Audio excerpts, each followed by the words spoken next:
Director for East Africa at Google, Catherine Moraga at the helm of Microsoft Engineering Hub, Africa Development Center, Kendi Derito, who is the head of misrepresentation at Meta, Ori Okolo, a venture capitalist in tech and a board member at Safaricom, amongst others.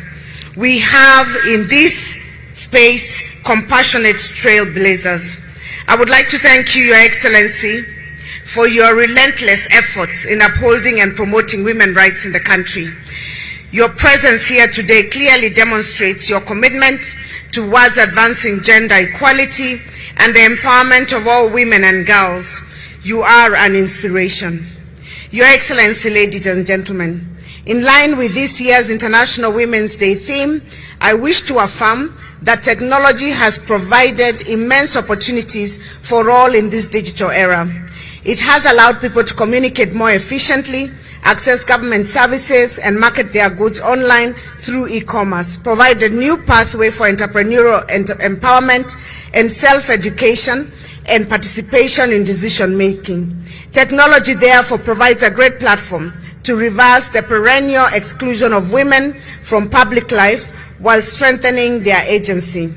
With Kenya being the trailblazer in Africa of internet and smartphone penetration, the innovation and digital transformation has provided opportunities for women and girls in the country to access opportunities in education using virtual platforms, access information on their well-being, such as health-related inquiries, and importantly, offered a platform to find employment, career information, and entrepreneurship opportunities. Ladies and gentlemen, and Your Excellencies, I wish to affirm the Council of Governors' commitment and contribution towards advancing inclusive innovation and technology. Since devolution, we have recorded significant success in a number of programs, projects, and interventions that have had an impact on women and girls, men and boys. In my capacity as the chairperson of the Council of Governors, allow me to highlight a few initiatives by county governments aimed at promoting inclusion in innovation and technology. Some counties have established localized county innovation weeks, which are platforms for showcasing innovation development by women, youth, and persons with disabilities in various sectors. Women, who constitute a majority of smallholder farmers, are instrumental in agricultural production and food security. In the previous financial year, county governments allocated 35.5 billion shillings of their budgets to agricultural development. And as a result, counties have made considerable progress in advancing technology within the sector through facilitating access to credit and extension services, provision of improved inputs, and modernization of practices, such as hybrid seeds, concentrated feeds and fertilizer, pesticides, machinery, and irrigation. In Kirinyaga, for example, the Wezesha program has been able to facilitate access to quality farm inputs and market for farmers' produce. Majority of our farmers in our counties are women. Our focus is now on sustainability of the program and commercializing agriculture by leveraging on innovation and technology for the digitization of extension services, aggregation, agro-processing, and export-oriented value addition through cooperative societies. Counties have also successfully developed and implemented GIS-based county spatial plan, which has spatial plans which have been handy for mapping, collection, collation, synthesis, and analysis of data to inform thinking and planning at the county level. This has been critical in the identification of suitable areas for suitable agricultural activity and agro-processing. County governments have driven education reforms by offering digital learning opportunities per the new competency-based curriculum by ensuring digital integration to learning. Moreover, counties continue to support mentorship for girls in vocational training centers in a bid to encourage the uptake of science, technology, engineering, and mathematics related courses and careers. Your Excellency, ladies and gentlemen, despite progress made in legislation and policy formulation, gender inequality, particularly innovation, continues to persist. The exorbitant internet costs and the wage gap in this field that is still largely male-dominated are some of the challenges still impeding women from fully participating and benefiting in technology, which needs to be addressed by both levels of government. As we celebrate the positive impact of technology, we must also acknowledge the challenges that come with it, particularly in the form of cyberbullying.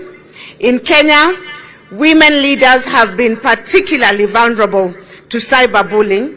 We can take many forms, including harassment, intimidation, and threats of violence. Early this week, Your Excellency, I was honored to take part in a campaign where women came together to raise their voices against cyberbullying. The campaign, organized by Eco Network Africa, led by trailblazer Dr. Jennifer Riria, calls all of us to stop cyberbullies now, and is aimed at creating public awareness, initiating relevant laws, and mobilizing support towards calling out cyberbullying for the crime that it is.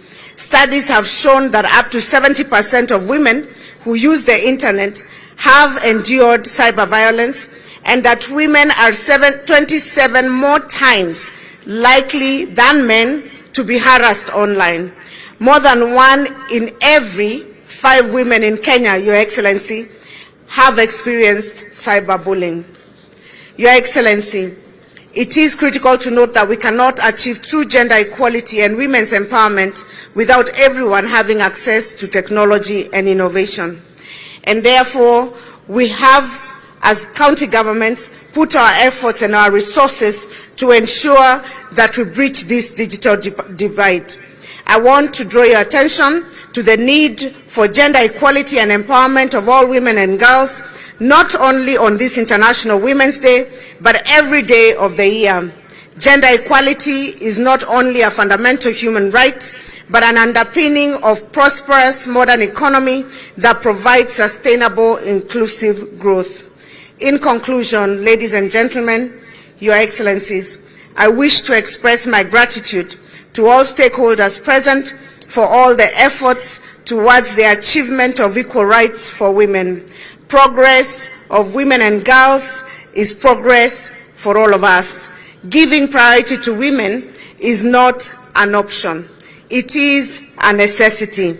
Giving more opportunity to women, besides being a matter of rights, it's also a manifestation of good economic sense.